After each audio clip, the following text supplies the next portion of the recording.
दूंगा। अभी पहले सवालों से शुरू हो। तो साहब मेरा एक सवाल है आपसे कि तीन बड़े राजनीतिक घराने, एक आप है, एक चौधरी बंसीलाल का परिवार है और एक चौधरी भजनलाल का परिवार। दोनों राष्ट्रीय पार्टियों ने तो चुनाव लड़ने वाले परिवार थे और जीतने वाले परिवार के तीनों को टिकट नहीं दिए। इस पर आपकी क्या प्रतिक्रिया है? देखिए, ये कोई पारिवारिक दृष्टि से टिकट ना देना या टिकट देना, मैं इसको नहीं मानता। अब आप वैसे तो चौथा परिवार भी आपको याद करना चाहिए, जो तीन तीन खड़े हैं, वो भी पूर्व प्रधानमंत्री का परिवार है। और एक और परिवार है पंडित भगवत दयाल शर्मा का, वो भी परिवार है। उनके भी इच्छाएं होती हैं। एक तो मेरे को पता है उनकी बेटी की बेटी है, बहुत इच्छुक है वो राजनीति में। और पंडित चिरंजीवी लाल का देख लो, 4 बार के सांसद हैं उनके। तो पारिवारिक दृष्टि से किसी को टिकट देना ना देना ये कोई ज़रूरी नहीं है। लेकिन ये ठीक है कि बृजेंद्र सिंह सांसद, और वो भी हिसार से, और वो भी ऐसी स्थिति में जब सारी राजनीतिक जो सोच के जो लोग राजनीति को इस दृष्टिकोण से देखते हैं कि कंफर्टेबल राजनीति कहाँ रहेगी, वो सब बीजेपी। एक सांसद ऐसा भी है जिसने बीजेपी को छोड़ के और कांग्रेस की तरफ आने की बात करी, और वो भी सैद्धांतिक रूप से। और जो अभी एक सवाल था, इससे भी आप अंदाज़ा लगा सकते हो कि अमित शाह जी से क्यों नहीं मिले जाए, जबकि वो तो नंबर 2 का पावरफुल आदमी है। तो ये वैचारिक बात है, और वैचारिक बात मेरे को भी ये नज़र आता था कि थोड़ा बहुत फ़र्क होगा। जो विचारधारा है ये तो पहले से पता था, लेकिन आहिस्ता आहिस्ता एडजस्टमेंट हो जाएगी। लेकिन बहुत बड़ा फ़र्क है, और सबसे बड़ा फ़र्क ये है कि धर्म के नाम पे और जाति के नाम पे देश को बांटने की अगर कोई राजनीतिक दल, और वो भी रूलिंग पार्टी, मैं ऐसी परिस्थिति में ये समझता हूँ कि देश के प्रजातंत्र को और देश का लोकतंत्र, प्रजातंत्र और जो पार्लियामेंट्री डेमोक्रेसी जिसको हम कहते हैं, वो क्या है भाई बताना? जन गण मन अधिनायक, dictatorship of the common man. यहाँ डिक्टेटरशिप की परिभाषा बदलने की कोशिश हो रही है। तो सब डिक्टेटर का जब जिक्र आता है तो 2 जिक्र आते हैं। एक इंदिरा गांधी का इमरजेंसी लगाई थी, एक नरेंद्र मोदी का था। विपक्ष कहता है कि ये बिल्कुल तानाशाह है डिक्टेटर। तो आपने दोनों के साथ 10 साल आप यहाँ रहे, पूरी आपकी राजनीति को में, तो आप क्या मानते हैं कि डिफरेंस क्या है? देखिए, उस डिक्टेटरशिप को नहीं आप डिक्टेटरशिप कह सकते। वो ये था कि how prime minister is prominently ruling the country. मतलब प्राइम मिनिस्टर इंदिरा गांधी की एक छाप थी कि वो मजबूती से राज करती है। यहाँ मजबूती के राज करने के इरादे नहीं हैं। यहाँ तो संविधान को परिभाषित करना और प्रजातंत्र, लोकतंत्र की दिशा दशा कैसी हो, और लोगों के अधिकार, वो सारी चीज़ें कितनी ऐसी हम बात आपको बोल सकते हैं जिससे ये बात झलकती है कि इन चीज़ों को, लोकतंत्र को खतरा संविधान को, ये बेसिक चीज़ें हैं जिससे कि आज़ादी को हम आगे अपनी 140 करोड़ का मुल्क हो, और दुनिया में जिसको हम ये कि largest democracy of the world, तो ये बहुत बड़ी चीज़ है हमारी। और हम इस चीज़ को मजबूत रखने के लिए, बेशक हम विपक्ष में भी हों, लेकिन विपक्ष भी उतना ही मजबूत होना चाहिए। और कल अगर हमारी ये उम्मीद है कि जो इंडिया का जो गठबंधन है, वो जैसे मैंने अपने भाषण में भी कहा कि ग्रेजुअली, आहिस्ता आहिस्ता लोग भारतीय जनता पार्टी से इंडिया गठबंधन की तरफ, या भारतीय जनता पार्टी को वोट ना देने की जो प्रक्रिया है लोगों के मन में, वो चल रही है। वो कितनी स्पीड से चलेगी उतना ही उनको नुकसान होगा। तो सब चुनाव मंगलसूत्र पे लोग वोट डालेंगे, या जिस तरह आपने कहा कि डेमोक्रेसी ही खतरे में और संविधान भी खतरे में, तो लोग मंगलसूत्र या राम मंदिर जाएंगे, या मतलब इस तरफ जाएंगे? तो चलो, आपने एक अच्छा सवाल पूछा, मैं इसके बारे में सोच रहा था। एक गरीब आदमी है, ईमानदारी से बताता हूँ, मंगलसूत्र तो उनकी औरतों के गले में भी होता है, लेकिन टिन का होता है, स्टील भी नहीं, टिन, वो मंगलसूत्र भी है। और ऐसे मंगलसूत्र भी हैं जो चांदी से बने हुए हैं, और ऐसे भी मंगलसूत्र है कि मंगलसूत्र नाम का सूत्र है, लेकिन ये सारी बातें, कोई प्रधानमंत्री जैसा आदमी इन बातों के लिए, ये छोटी बातें हैं, इनका जवाब देना भी मैं समझता हूँ क्या आप, यानी एक चीज को सारे घुमा फिरा के उस चीज को, ये है कि मुसलमान क्या गले में कुछ पहनते नहीं, लेकिन राजनीति में धर्म भी नहीं खत्म है, धर्म की व्याख्या को छोटा बना के प्रस्तुत करना ये किसी राजनेता का काम नहीं, प्रधानमंत्री का तो होना ही नहीं चाहिए। चौधरी साहब, आपने डिक्टेटरशिप की बात की, आपका 50 साल का राजनीतिक अनुभव है, ब्रिजेंद्र जी का 20 साल का ब्यूरोक्रेसी का अनुभव है, आप लोगों को क्या समाधान नजर आता है? जब आप लोगों के पास समाधान हुआ तभी जनता के पास संभव हो सकता है।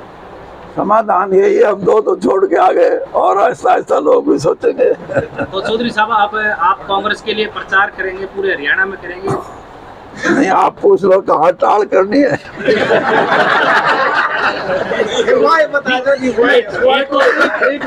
मेरा सीधा एक और बात की, आपकी रोड रोलर की चंडीगढ़ की तरफ जाने के लिए उसमें रोडे थे, रोडे अपने वाले हैं, आउटर भी दोनों रोडे। अब ये जो है ना, ये आपने व्याख्या करनी है। मैंने तो रोडे बताए हैं, और मैं अब भी यही बात कर रहा हूँ कि मेरा सोच का हिस्सा है, मैं उसको कुछ हद तक, मैं ये भी नहीं कहता कि मैं पूरे रूप से पूरा कर दूंगा, लेकिन हरियाणा के अंदर वर्कर को इनिशिएटिव लेना वो मैं कर सकता हूँ, और उस इनिशिएटिव से आम साधारण वोटर को अपने साथ जोड़ना, ये प्रक्रिया मैं सिर्फ पार्लियामेंट के इलेक्शन की बात नहीं, असेंबली इलेक्शन तक इस पे मैं जोर दूंगा। और कम से कम 20-22 ऐसे हल्के हैं यहाँ, जिसको मैं मध्य हरियाणा बोल लो या कुछ बोल दो, यहाँ अब जैसे लोकसभा के 9 हल्के हिसार के 9 के 9 में कांग्रेस है ही नहीं। एक आदमी जो जीता था वो कांग्रेस को छोड़ गया, और वो भी जीतने की प्रक्रिया कैसी थी, क्यों थी? कांग्रेस बीजेपी ने जिस तरह अपनी टिकट आखिरी वक्त में अपनी सोच के हिसाब से टिकट नहीं दी, वो भी एक कारण था कांग्रेस का जीतने का। तो यहाँ कांग्रेस को मजबूती देना इसलिए ज़रूरी है कि इस इलाके के अंदर हम अगर कांग्रेस को मजबूती देंगे तो यहाँ की जो राजनीतिक जो एक वैक्यूम है, वो वैक्यूम ख़त्म करना ज़रूरी है। और इसमें शैलजा जी का भी काफ़ी योगदान हो सकता है, और रणदीप सिंह जी का भी अच्छा, क्योंकि वो भी इसी इलाके से हैं। और मैं ये भी कोशिश करूँगा, अब मेरी कितनी चलेगी वो मालिक को ज़्यादा पता है, कि भूपेंद्र सिंह हुड्डा जी का और इन सभी साथियों का और मैं खुद, हम इकट्ठा जुड़ के चलेंगे तो कांग्रेस यहाँ सत्ता में भी आएगी और लोगों को उसका फ़ायदा भी होगा। क्योंकि लोग अगर कांग्रेस के साथ, वैसे नहीं है आज कोई ये सोचे कि कांग्रेस वैसे ही बड़ी मजबूत हो रही है ना, बीजेपी से लोग नाराज हैं। अब दुखी लोग कांग्रेस की तरफ, हाँ, दुखी तो नहीं, नाराजगी है, और नाराजगी भी इन एफिशिएंट गवर्नमेंट और पार्टी ने तो कभी कोशिश ही नहीं की। पार्टी का जो कार्यकर्ता है वो आज लड़ने का उसके अंदर जज्बा नहीं, और जज्बा इसलिए नहीं, किसी का आज तक 10 साल में किसी का बच्चा कोई नौकरी नहीं लगाया। कार्यकर्ता का बच्चे का कार्यकर्ता कोई साधु संत तो है नहीं कि सिर्फ आपकी सेवा में लगा हुआ या परमात्मा हो आप। पॉलिटिकल कार्यकर्ता ये चाहता है कि मेरी पहचान बने सामाजिक रूप से, प्रशासन में मेरे को जाना जाए कि मैं कार्यकर्ता हूँ, और इसके साथ साथ मुझे जिनसे मैं जुड़ाव रखूँ उनसे मैं ये तो कह सकूँ, यार तेरे को थाने से छुटवा के लाया था भाई, मैंने तेरे ट्रांसफ़र कराया था, मैंने तेरी नौकरी में मदद की। इस यानी मैं अपने लिए नहीं कह रहा, आप टोटल बीजेपी के जो हमारे से, हम तो फिर भी बाहरी है जो अंदरूनी है उनकी हालत ये है, इसलिए कमजोर है। और दूसरी तरफ क्षेत्रीय दल कमजोर हो गए। आज क्षेत्रीय दल का कोई लोगों में ये शौक नहीं है कि हम इनको वोट डाल दें। तो इसलिए कांग्रेस ही एक ऐसा अल्टरनेटिव है जिसको लोग ये समझते हैं कि इनके साथ जुड़ो, राज बदलो और कांग्रेस को सत्ता सौंपो।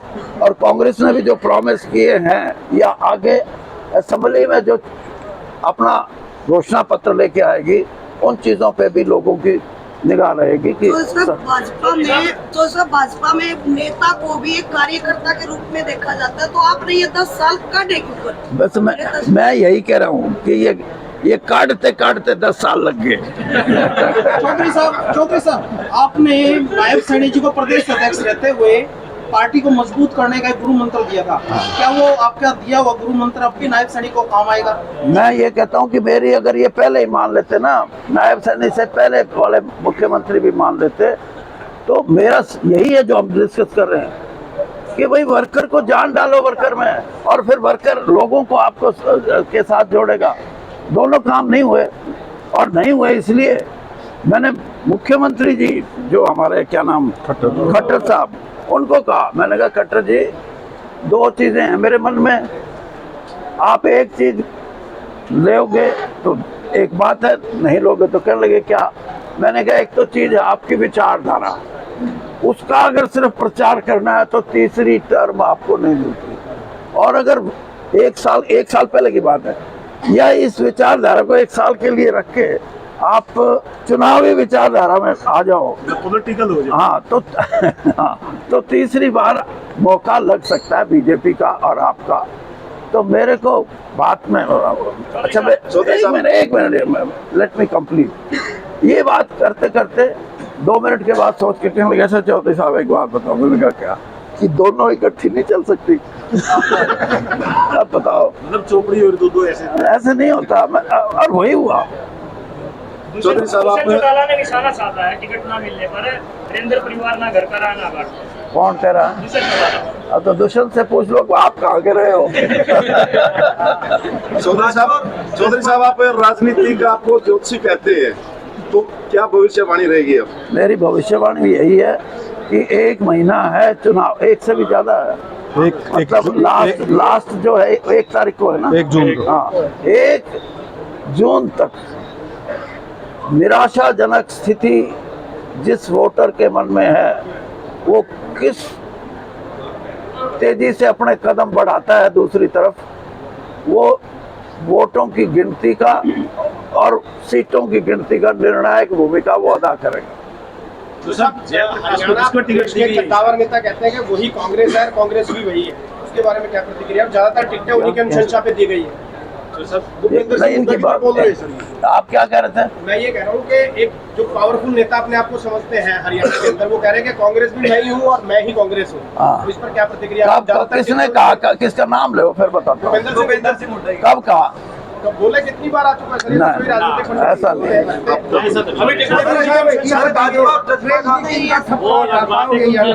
मैंने बता दिया कि नई सड़क बनने लग रही है। 152D थी ना, ये क्या नंबर है? हाँ, हमारी भी बन रही है। एक बन रही है 65D टू चंडीगढ़। मेरे मतलब मेरे देहात से D फॉर देहात और C फॉर चंडीगढ़, D से C पे जाएगी और कम से कम 65 लोग कांग्रेस के जीतेंगे। क्या आपने देखो? अभी मैं एक अच्छा और अच्छा भाई, बेल्ट बंद दिया आपको मैं एक मिनट मेरी सुन लो, फिर बेल्ट की नहीं, इसी में सप्लीमेंट कर दूं। राजनीति जैसे राजनीति सरकारी नौकरी नहीं है कि भाई आप 60 के बाद नहीं करते। अरे यार, मेरी